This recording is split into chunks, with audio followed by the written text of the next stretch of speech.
audience, you have such incredible words about life post your acquiring your disability. Can you share a little bit about that?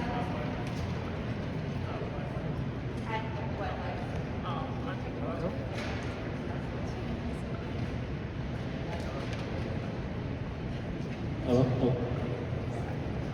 Hi again, my name's Jesse. I acquired my disability. I got shot, but I'm not a victim of gun violence. I don't call myself a victim. I'm just pretty much a survivor, and I haven't let anything stop me as far as the disability. I look at it as just an alternate way of doing things. Life after a wheelchair, I figure that it's all about putting yourself in uncomfortable situations until you get comfortable. And life is about adversity and how you bounce back. And you don't really have you don't build character based off of being stagnant and just not living your life how you want to live it. This chair taught me a lot of things about strength and adversity. Perfect. Natalia, can you share Okay, just making sure. So I was injured 17 years ago. I was sitting at a light and a tree fell on my car and it broke my neck. I did be 67 quadriplegic instantly. So at that time, we had 6 months of rehab. Because 6 weeks sounds crazy, and that's what people did these days. But I did my rehab out there. When I came back, I didn't have a place to stay. So I was in a nursing home for a couple years, which is the reality for a lot of young people. Anyway, got my place and just got tied in with this community. So that's what I would say that I got from my disability is this one community that I love so much. Beautiful. Yes. I acquired my injury 19 years ago as a result of a gunshot. Just like Jesse, I don't say I'm a victim, I say I'm a survivor. And life after disability has been actually great. Look what I'm doing today. I put all of these people into one room. I done traveled the world, lifting weights, doing things that I like to do.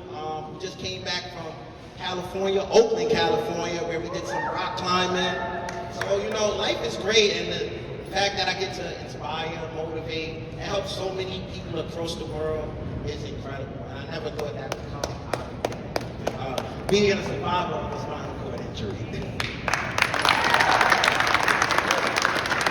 I acquired my injury was on March 7th, 2007 at the age of 7. My family and I were in a car accident which left me paralyzed from the waist down, and now I have a spinal cord injury. And since I acquired my disability, I have learned a lot, being involved in this community, playing wheelchair basketball, and now working in the Department of Education as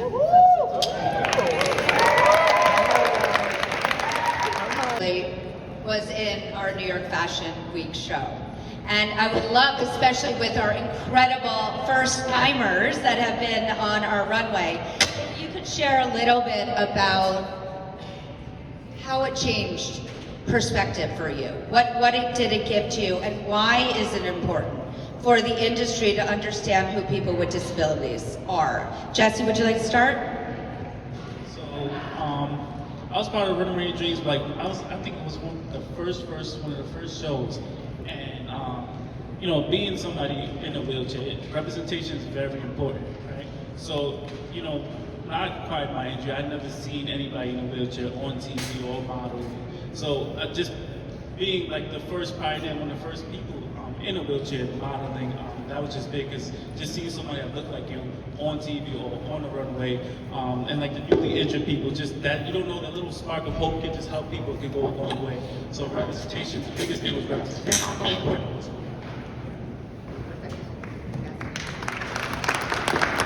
In 2018, and then I did the one last September, and I remember after I first acquired my spinal cord injury, I definitely had some self-esteem issues, like the way I saw myself, it was different, I didn't look the same, I didn't walk the same. So, instead of feeling insecure about my differences, it was so beautiful to be in a place where everybody can celebrate how different we are. and celebrate how unique we are. So, rather than feeling, insecure or having low self-esteem about why we're different, I think what we're different makes us more beautiful. So it was just really nice to celebrate the diversity and all the beauty.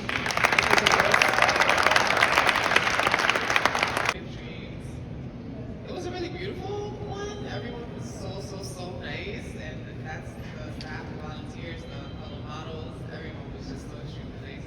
And it was a bad day. It was a bad day. I was trying to get out of there so bad, but they were so encouraging, and I'm really happy that I did it. And even afterwards, I think that it was great in being able to use it in mentorship, because I don't think that I saw the impact of it at the time. It's just like, oh, I'm gonna do this fun thing. But when I'm able to tell other people about it, they're very impacted about what they can do.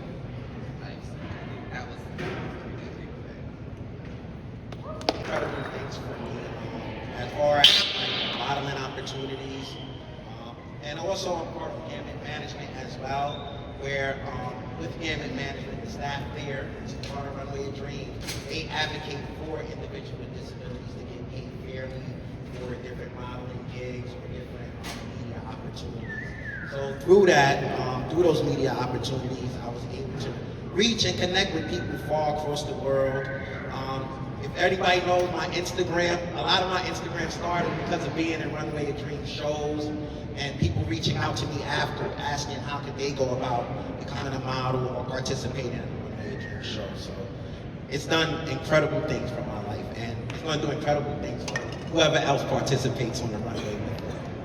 Experience with Runway of Dreams has changed my life tremendously.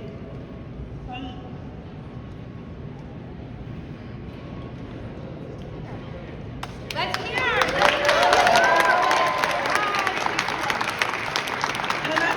When I first met Mindy in 2012 at the Henry Viscardi School in Long Island for people with disabilities, Mindy had encouraged me because I always told her I love fashion, I want to be a fashion designer, but going from an able-bodied young child to becoming a disabled adult, and just being a part of this show with Mindy last year for the 10-year anniversary, modeling and collaborating with FIT, and making an adaptive lingerie for people with disabilities, also with insurance, has really brought so many opportunities, and just being able to share my story with my fellow peers, friends, and just tell them, like, anytime you see people with disabilities chase out their dreams.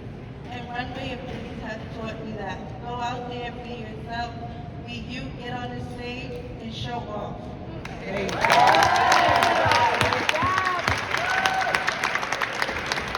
Now, I think that our mainstream world can get a little educated on why is it important to have clothing that fits people with disabilities better? Having adaptive, having universal. Why? I know, we know, but if you had to share some insight, and Jesse or Garrison, I'll start with you because you are a fashion designer of yourself. Why do you think it's important that we educate the industry that 1.3 billion people on our planet identify with having a disability? Well, it's really simple.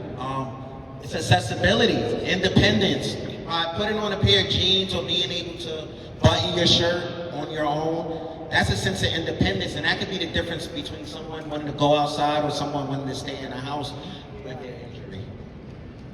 Natalia, do you have thoughts on that? Because look at your fabulousness. I know that you don't step out without looking fabulous. How does it make you feel? Why do you think it's important for the industry to recognize that people with disabilities care about how they look too? I mean, I think, well, first I would just ask if it were a family member, and your story, right? If it were a family member, wouldn't you want them to feel good? And I know I've been in so many institutions so many times, and in the hospital, I like to wear my own clothes because I don't want to feel like a patient. You don't want to feel like a perpetual patient.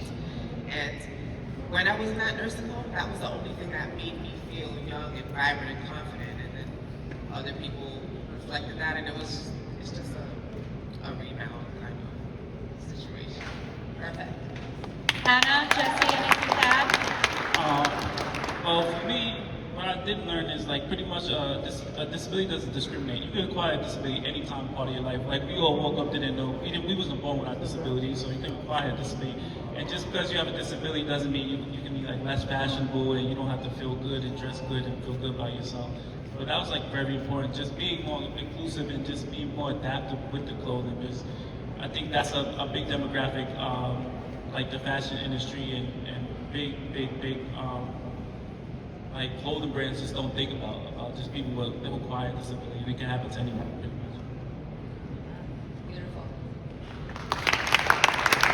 To be able to express their style, their fashion. I mean, I'm so grateful now I can get like a red cane, a blue cane, a purple cane. Like, there's just so many more options now, and I'm happy that fashion for all people, it's starting to build, it's starting to grow. And not only is it important for people to look good, but it's important for people to be able to put on their clothing with less time and with more ease and more comfort. So, you know, I'm happy that even lingerie is becoming more accessible. Like, everyone deserves to feel sexy, to feel good. And I'm just so grateful for this movement.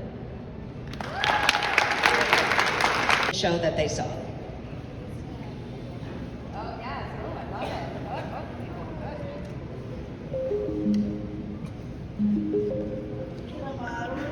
Attendees, I would say embrace the power of representation and diversity. Fashion isn't just about what we wear, it's about how we wear it, how it makes us feel, and who we are. And today we have shown that beauty comes all forms and affects people all walks of life.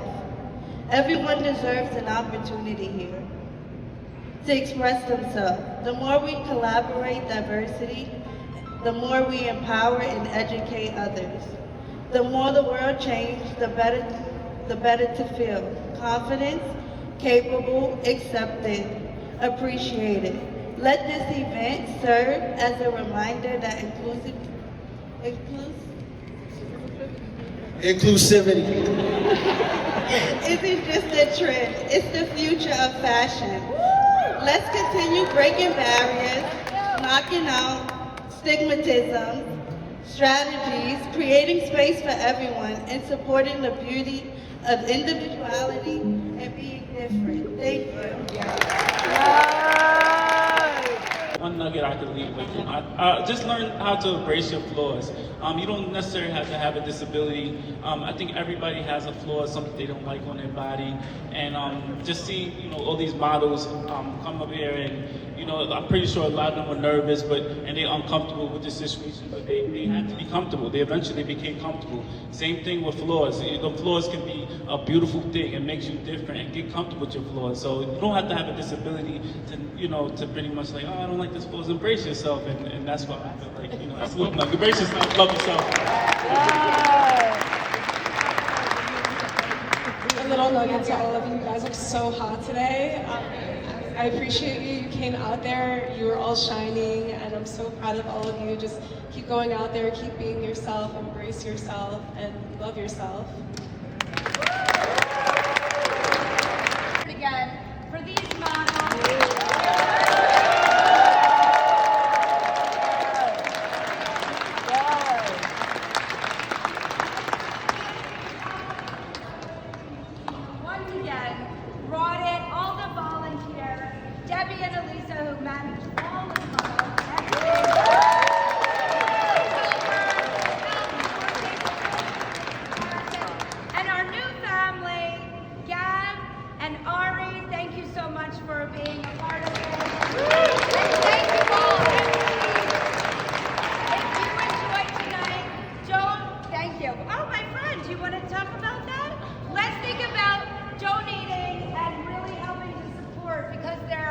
Again, 1.3 billion people on our planet with a disability that would love an experience like this. So let's keep going, let's grow, Every dollar counts, so please, please feel free to give whatever you can so that we can make more dreams come true.